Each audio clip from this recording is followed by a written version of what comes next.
পর্নোগ্রাফির সাথে পরিচিত না এমন হাজারে একজন ব্যক্তি খুঁজে পাওয়া যাবে না।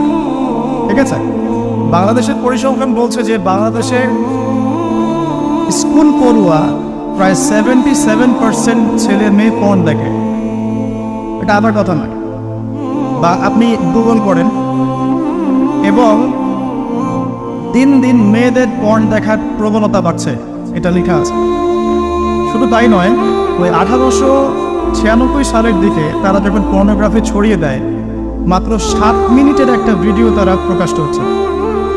ঠিক আছে, এবং তার নামও তারা দিয়েছিল, আমার নামটা ঠিক খেয়াল নাই, আর আমি এগুলো ফিল্মস দেখিনি, আমি গুগলের নামটা দেখেছি কী নাম ছিল। তো তখন থেকে নিয়ে এই পর্যন্ত এই যে নীল সংস্কৃতি চালু করে দেয়া, এটা শুধু পশ্চিমাদের মধ্যে সীমাবদ্ধ থাকে নাই, পুরো বিশ্বের মধ্যে ছড়িয়ে দেওয়া হয়েছে।